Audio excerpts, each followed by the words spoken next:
সুপ্রিয় দর্শক, আসসালামু আলাইকুম। নিউজ 24 এর সন্ধ্যার সংবাদে আপনাদেরকে স্বাগতম। প্রথমেই জানিয়ে দিচ্ছি সংবাদ শিরোনাম। বিচারক শ্বশুরকে নিয়ে যে ব্যাখ্যা দিলেন সার্জিস আলম,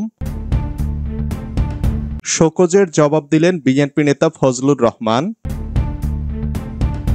ভয়ঙ্কর আফ্রিদির বর্ণনা দিলেন তারই একসময়ের সহকর্মী রাহি,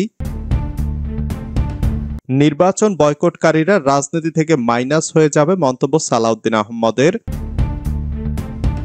সদিচ্ছা থাকলে ফেব্রুয়ারির মধ্যেই সংস্কার ও বিচার সম্ভব মন্তব্য হাসনাতের, চাঁদপুরে বিএনপি নেতার বাড়িতে হামলা, নিজ দলের বিরুদ্ধেই অভিযোগ। এতক্ষণ শুনছিলেন সংবাদ শিরোনাম। পুরো খবর পেতে ভিডিওটি শেষ পর্যন্ত দেখুন। সর্বশেষ সংবাদ পেতে চ্যানেলটি সাবস্ক্রাইব করুন। এবার বিস্তারিত। বিচারক শ্বশুরকে নিয়ে যে ব্যাখ্যা দিলেন সার্জিস।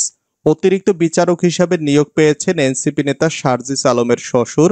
এ খবর ছড়িয়ে পড়তেই সামাজিক যোগাযোগ মাধ্যমে তা শেয়ার করতে শুরু করেন অনেকেই। এ নিয়ে ফেসবুকে একটা পোস্ট দেন আল জাজিরার সাংবাদিক জুলকার নাইন সায়ের। সেই পোস্টের নিচে কমেন্ট করেছেন সার্জিস আলম। সেখানে শ্বশুরের অতিরিক্ত বিচারক হওয়ার ব্যাখ্যাও দিয়েছেন তিনি।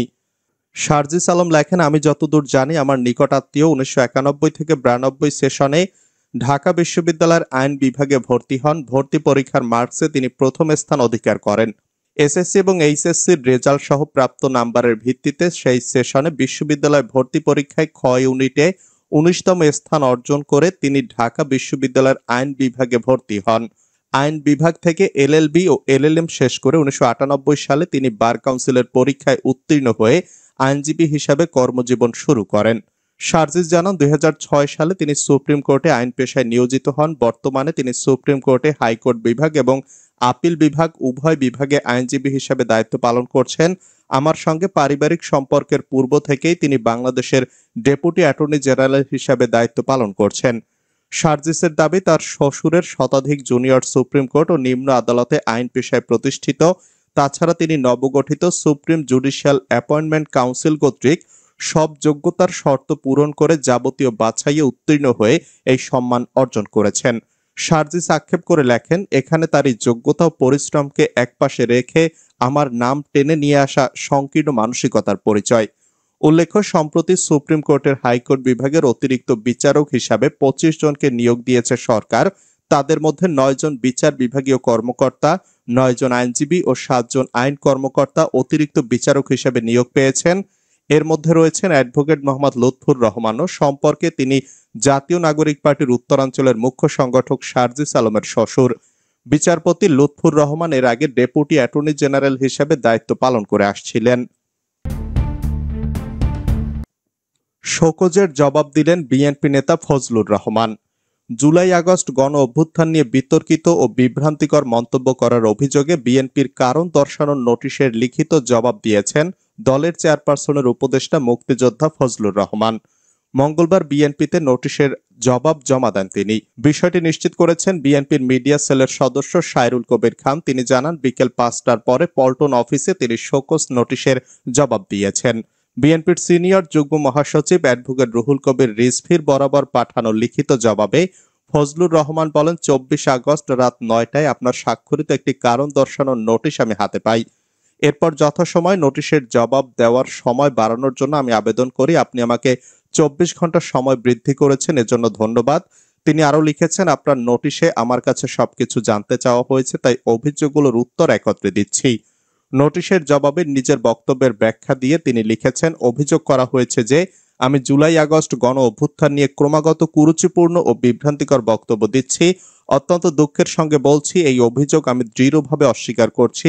আমি কোনোদিন কুরুচিপূর্ণ বক্তব্য দেইনি। 2024 সালের 16 জুলাই রংপুর বিশ্ববিদ্যালয়ের শহীদ আবু সাইদকে পুলিশ সরাসরি গুলি করে হত্যার পর আমি প্রথম বলেছিলাম তিনি 21 শতকের প্রথম বীরশ্রেষ্ঠ। আমার বক্তব্যের মধ্য দিয়ে আমি সবসময় জুলাই আগস্ট শহীদদের প্রতি সর্বোচ্চ শ্রদ্ধা জানিয়ে আসছি। আরো বলেন, আমার বিরুদ্ধে অভিযোগ আনা হয়েছে আমি নাকি জনগণের ধর্মীয় অনুভূতিতে আঘাত করে কথা বলেছি। আমি দৃঢ়তার সঙ্গে বলছি এটি সত্য নয়। আমি ইসলাম ধর্ম এবং আল্লাহ রাসূলে বিশ্বাসী একজন মানুষ। তবে রাজনৈতিকভাবে ধর্মের ব্যবসায়ীদের বিরুদ্ধে অতীতেও বলেছি, ভবিষ্যতেও বলবো।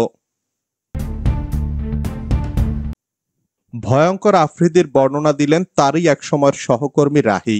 কন্টেন্ট ক্রিয়েটর তৌহিদ আফ্রিদির গ্রেপ্তারের পর তার অতীত কর্মকাণ্ড নিয়ে মুখ খুলেছেন তার ঘনিষ্ঠ ও সহকর্মী কন্টেন্ট ক্রিয়েটর তানভীর রাহি।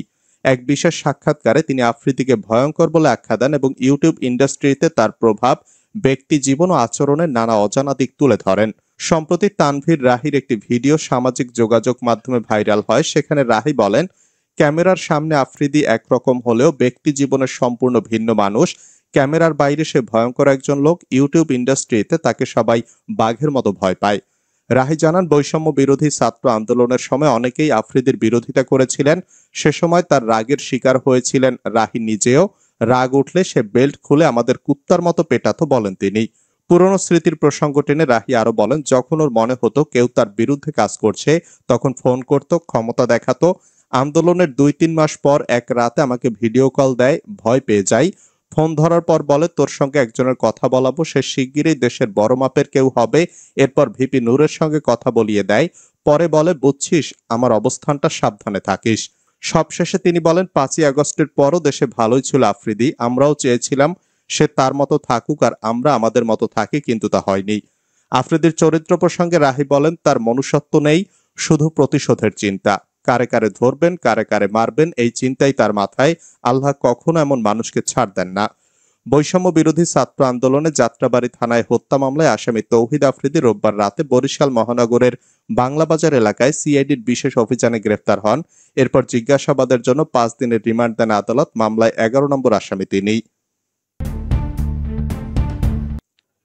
নির্বাচন বয়কটকারীরা রাজনীতি থেকে মাইনাস হয়ে যাবে, মন্তব্য সালাউদ্দিনের। দেশে নির্বাচনী আমেজ বিরাজ করছে বলে মন্তব্য করে বিএনপির স্থায়ী কমিটির সদস্য সালাউদ্দিন আহমেদ বলেছেন, আগামী নির্বাচন যারা বয়কট করবে তারা নিজেরাই মাইনাস হয়ে যাবে। মঙ্গলবার দেশের সমসাময়িক বিষয়ে রাজধানীর গুলশানের নিজ বাসায় গণমাধ্যমকে এসব কথা বলেন তিনি। ফেব্রুয়ারিতে নির্বাচন না হওয়ার কোনো শঙ্কা দেখছি না, তবে 2-1টি দল বিভ্রান্তির চেষ্টা করছে, এটি তাদের কৌশল হতে পারে। ফ্যাসিবাদ বিরোধী জাতীয় ঐক্য ধরে রেখে সুষ্ঠু নির্বাচন অনুষ্ঠানের প্রত্যাশা বিএনপির। আর রাজনৈতিক ইতিহাসে ঐতিহাসিক ঘটনা হবে এবারের নির্বাচন বলেও জানান তিনি। পিআর বা গণপরিষদের দাবি মাঠ গরম করার রাজনৈতিক কৌশল উল্লেখ করে সালাউদ্দিন আহমেদ বলেন, দেশে নির্বাচনী আমেজ বিরাজ করছে, যারাই এর বিপক্ষে কথা বলবে তারাই মাইনাস হয়ে যাবে। সদিচ্ছা থাকলে ফেব্রুয়ারির মধ্যেই সংস্কার ও বিচার সম্ভব, মন্তব্য হাসনাত আব্দুল্লাহর। অন্তর্বর্তীকালীন সরকারের সদিচ্ছা এবং রাজনৈতিক দলগুলোর মধ্যে ঐক্য থাকলে 2026 সালের ফেব্রুয়ারির মধ্যেই সংস্কার ও বিচার সম্ভব বলে মনে করেন জাতীয় নাগরিক পার্টির দক্ষিণাঞ্চলের মুখ্য সংগঠক হাসনাত আব্দুল্লাহ। মঙ্গলবার রাজধানীর মানিক মিয়া এভিনিউতে মানবাধিকার সংগঠন মায়ের ডাক আয়োজিত বিশেষ আলোকচিত্র প্রদর্শনীতে অংশ নিয়ে তিনি কথা বলেন। পতিত সরকার রাষ্ট্রীয় বাহিনীকে ব্যবহার করে বছরের পর বছর বিরোধী দল দমন করেছে উল্লেখ করে হাসনাত আব্দুল্লাহ বলেন, ছাত্র জনতার অভ্যুত্থানের পর এ ধরনের সংস্কৃতির পুনরাবৃত্তি আমরা চাই না। আসন্ন সংসদ নির্বাচন নিয়ে দলের অবস্থান জানতে চাইলে তিনি বলেন, এনসিপিকে এভাবে ফ্রেম করা হয় যে আমরা নির্বাচন বিমুখ। নির্বাচনের তারিখ নিয়ে আমাদের কোনো সমস্যা নেই, নির্বাচন আগামীকালও হতে পারে, তবে আমাদের ফোকাস হচ্ছে সংস্কার বাস্তবায়ন এবং বিচারের সুস্পষ্ট রূপরেখা দিতে হবে। চাঁদপুরে বিএনপি নেতার বাড়িতে হামলা, নিজ দলের বিরুদ্ধেই অভিযোগ। চাঁদপুরে বিএনপির কেন্দ্রীয় নির্বাহী কমিটির সদস্য আজম খানের বাড়িতে হামলা ও ভাঙচুরের অভিযোগ উঠেছে। মঙ্গলবার দুপুরে চাঁদপুর কুমিল্লা সড়কের সিংহপাড়া এলাকায় এই ঘটনা ঘটে। আজম খান জানান, একদল লোক দেশীয় অস্ত্রশস্ত্র নিয়ে হঠাৎই দুপুরে বাড়িতে হামলা করে। তারা ভাঙচুর করে বাড়ির ভেতরের আসবাবপত্র, অন্যান্য জিনিস। এ সময় অন্তত 15 জন নেতাকর্মী আহত হন। তবে হামলার পেছনে জেলা বিএনপির একাংশ যুবদল ও ছাত্রদলকে দায়ী করেছেন বিএনপি নেতা আজম খান। জড়িতদের গ্রেফতারের দাবিও জানিয়েছেন তিনি। এ বিষয়ে এখন পর্যন্ত থানায় কোনো অভিযোগ দায়ের করা হয়নি বলে জানিয়েছে পুলিশ।